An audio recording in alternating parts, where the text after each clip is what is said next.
आज हम लोग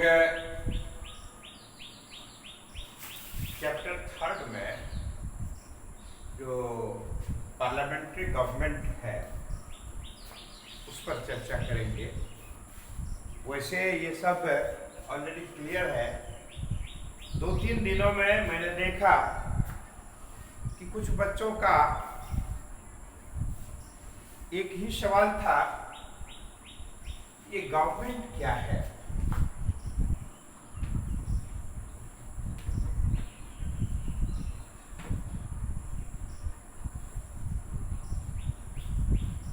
तो मुझे लगा कि कुछ बच्चे अभी भी कंफ्यूज कर रहे हैं। ये सरकार क्या है, कैसे सरकार फंक्शन में कार्य करती है, तो इसको एक बार फिर से स्पष्ट कर देना चाहिए। इसलिए आज मैं पुनः ये चैप्टर 3 में इसकी चर्चा हुई है और 4th में भी उसकी एग्जीक्यूटिव बॉडी पर चर्चा हुई है। तो इसलिए हम लोग ये गवर्नमेंट को विशेष रूप से आज की क्लास में स्पष्ट करेंगे। फिर से याद रखेंगे कि ये गवर्नमेंट जो है यह निर्वाचित प्रतिनिधियों की एक सभा है। गवर्नमेंट एक निर्वाचित प्रतिनिधियों की सभा है जिसके द्वारा देश नियंत्रित एवं नियमित होता है। A government is the system or elected group of people governing an organized community. Here, community means country. It means a group of people who rule or control over the country, that is known as government. It means elected people are organized who rule over the community or the country. That is known as government. अब है ये सरकार को आप जाने कि इसके 3 अंग होते हैं।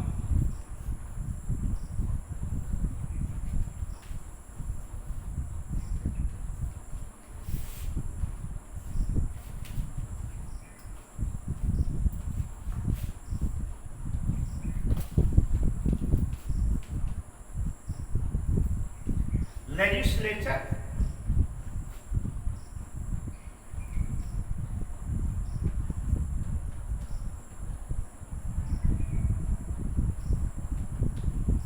एग्जीक्यूटिव,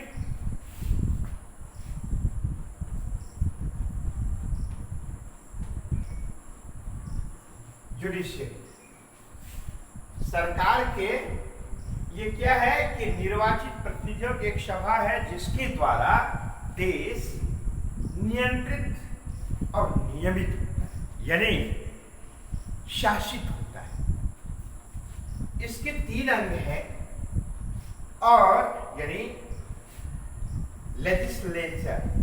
ध्यान रखेंगे, यही आप लोग कंफ्यूज कर जाते हैं कभी कभी। कुछ बच्चों ने जो प्रश्न किया था, एग्जीक्यूटिव और जुडिशियरी।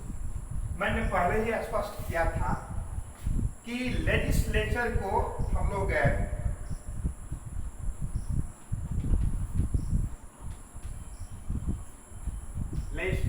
लेजिस्लेटिव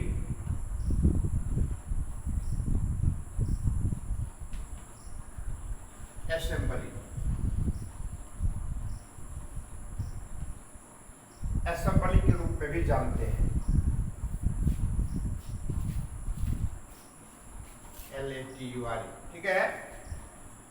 और इसी लेजिस्लेचर को याद रखेंगे, इसी लेजिस्लेचर को अभी हम बेसिकली इसमें स्पष्ट करेंगे लेजिस्लेचर को भारतवर्ष में क्या कहते हैं। भारतवर्ष में कहते हैं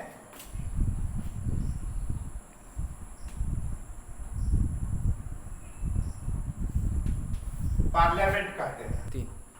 यानी ये जो पार्लियामेंट है, लेजिस्लेटिव असेंबली या लेजिस्लेचर को हम भारतवर्ष में पार्लियामेंट के रूप में जानते हैं।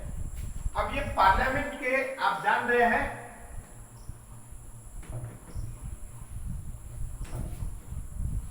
कि 2 हाउस होते हैं, ये सब आप पढ़े हुए हैं।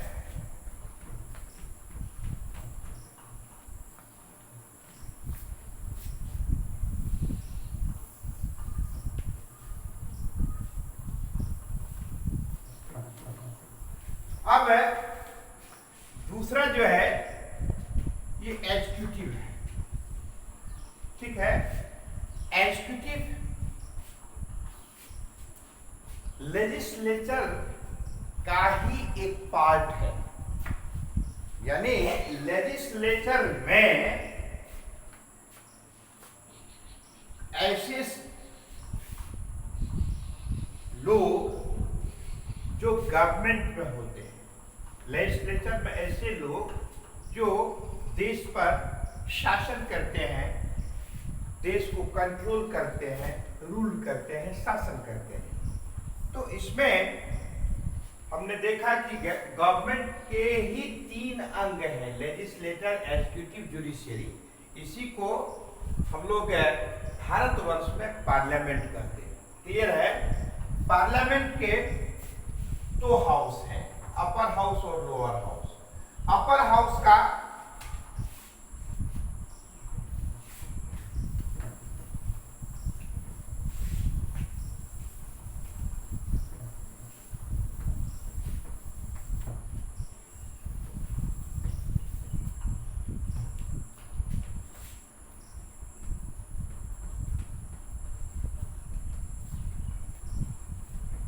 अपर हाउस का कार्यकाल कितने वर्षों का होगा?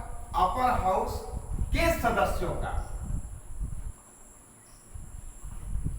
याद रखेंगे, अपर हाउस के सदस्यों का, members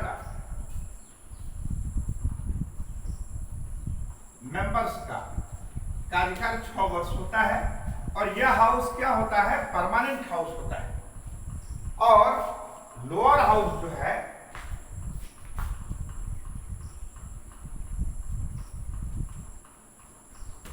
lower house,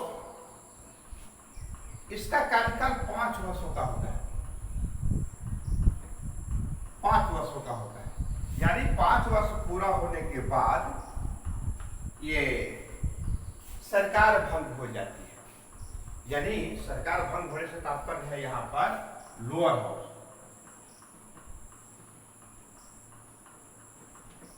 lower house ये प्रत्येक 5 वर्ष पर ये फॉर्म करता है।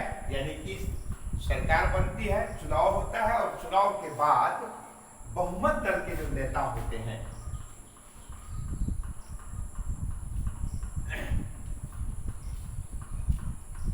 Leader of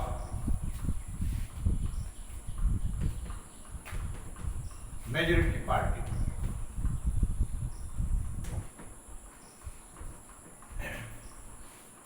leader of majority party अर्थात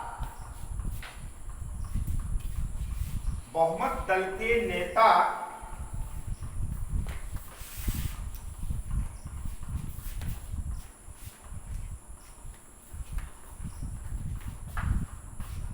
को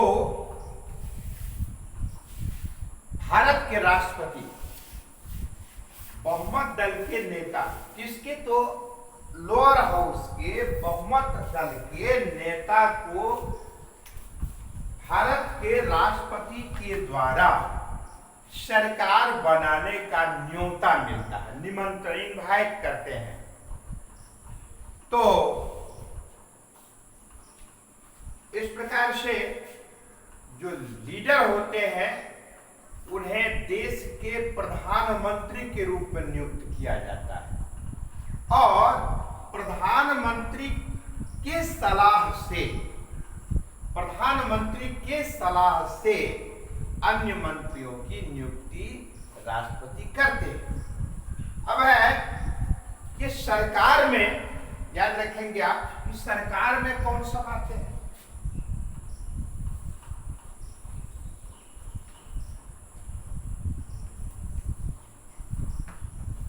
यानी याद रखिएगा, यदि सरकार के अंग हैं, इन दोनों अंगों, तीनों अंगों को हमने देखा कि पहले अपर हाउस, ये लेजिस्लेटिव, एग्जीक्यूटिव एंड जुडिशियरी। तो लेजिस्लेटिव में क्या है, हमने कहा कि ये भारतवर्ष में लेजिस्लेटिव को पार्लियामेंट कहते हैं। पार्लियामेंट के दो हाउस होते हैं, दोनों हाउस में से ये चूंकि इसके मेंबरों की संख्या होती है 545 और इसके मेंबरों की संख्या 245 अभी वर्तमान में, तो वैसे क्या क्षमता है 250 तक, लेकिन वर्तमान में 245 ही है। और यहाँ पर 545 है क्षमता, 50 से लेके 52 तक, 552 तक है। तो इसके जो बहुमत दल के नेता होते हैं 545, उन्हें सरकार बनाने का न्योता मिलता है, यानी कि राष्ट्रपति के द्वारा वो गवर्नमेंट फॉर्म के लिए आमंत्रित किया जाता है। अब है कि एग्जीक्यूटिव बॉडी जो है वो execute a body an organ of the government who execute all rules and regulations which are made by legislature, which are made by legislator. That legislator is in your country, that legislator is parliament.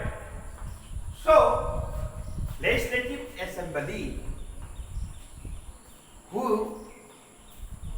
make rules and implement those rules by executive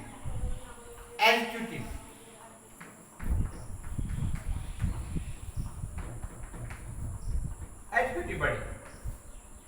In executive body, यानी executive body में कौन सा आता है, याद रखेंगे आप, president,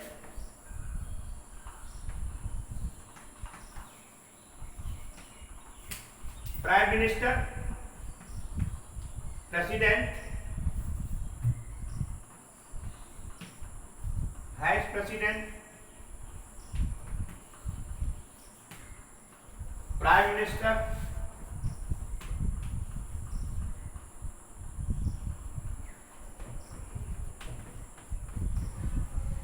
आज का चौक थोड़ा गड़बड़ पकड़ा गया है। Prime minister, council of ministers, council of ministers and all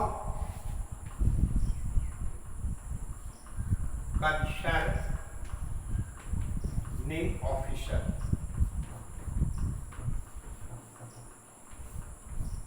ये सब मिलकर के एग्जीक्यूटिव बॉडी कहलाता है।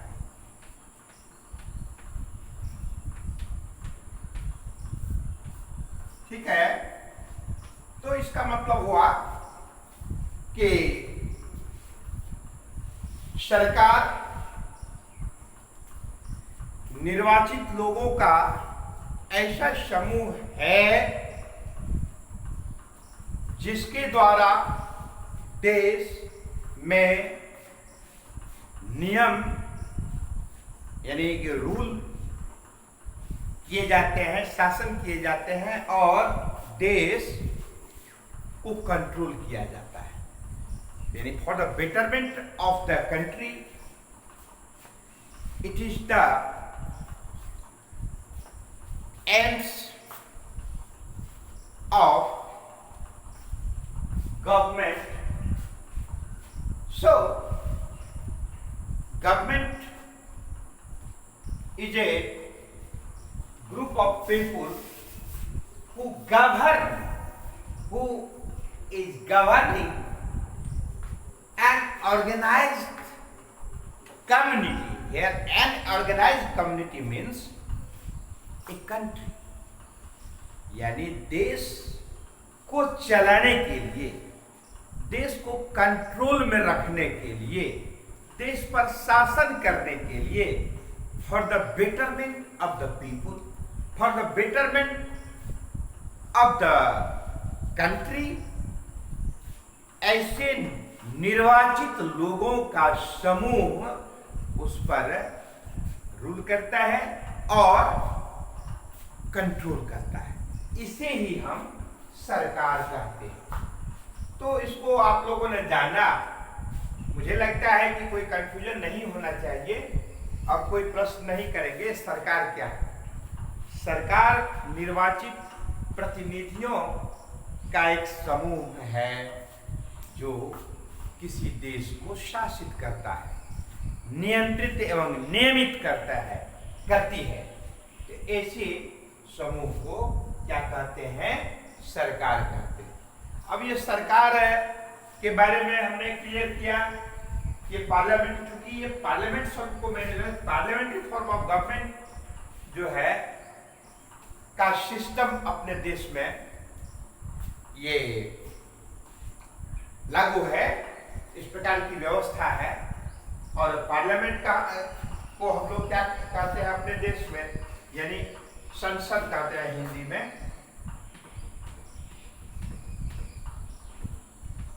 तो संसद के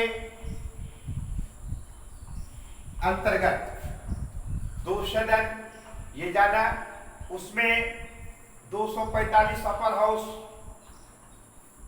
545 लोअर हाउस, फिर अपर हाउस अस्थायी सदन, और अपर हाउस के सदस्यों का कार्यकाल 6 वर्षों का और दोबारा भी पुनः चयन, तिबारा भी चयन हो सकता है, उसके बाद भी हो सकता है। लोअर हाउस के सदस्यों का कार्यकाल,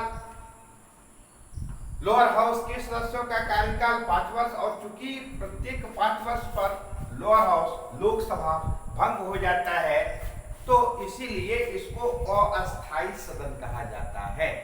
और इसको चूंकि इसे भंग नहीं किया जाता है, इसीलिए इसे अस्थायी सदन कहता है। Upper house is a permanent house because it cannot be dissolve, while lower house is non permanent house, it can be dissolve. इसे भंग किया जा सकता है। वैसे 5 वर्ष का कार्यकाल होता है, लेकिन 5 वर्ष से पहले भी इसे भंग किया जा सकता है। वो कब होता है? तो जब सरकार अल्पमत में आ जाती है, सामान्य रूप से जाने, या कोई ऐसी विशेष परिस्थिति आ गई, तो उस स्थिति में, और ये विशेष परिस्थिति से तात्पर्य है सरकार का अल्पमत में आ जाना, बहुमत को खो देना। तो इस स्थिति में 5 साल का कार्यकाल पूरा करने से पहले भी क्या होता है? उसे भंग किया जा सकता है। तो इस तरह से आप लोगों ने जाना कि सरकार, और चूंकि ये पार्लियामेंट्री सिस्टम के अंतर्गत है, इसलिए पार्लियामेंट्री फॉर्म ऑफ गवर्नमेंट ऐसा शीर्षक में लिखा होता है। और पार्लियामेंट्री को, तो पार्लियामेंट को आपने देखा कि पार्लियामेंट है, पार्लियामेंट के अंतर्गत दो हाउस है, और 2 हाउस मैंने देखा कि लोअर हाउस के जो मेजोरिटी पार्टी के जो लीडर होते हैं वो प्राइम मिनिस्टर बनते हैं, और अन्य मंत्रियों की नियुक्ति की जाती है राष्ट्रपति के द्वारा, प्रधानमंत्री समेत। तो उनके द्वारा प्रत्यक्ष रूप से शासन किए जाते हैं, देश के विकास के लिए कार्य किए जाते हैं। तो इन सारी बातों को इसमें हम लोगों ने देखा। मुझे लगता है कि जो कुछ बच्चों ने प्रश्न किया था तो उन्हें स्पष्ट हो गया होगा। और फिर आगे अब हम जो क्लास में चर्चा करेंगे, तो फर्दर जहाँ हम लोग चर्चा कर रहे थे वो topics, the role of police and the course पर चर्चा की तो फाइनल भी हो चुका था। उसके बाद के टॉपिक में प्रवेश करेंगे। आज की कक्षा में इतना ही। धन्यवाद।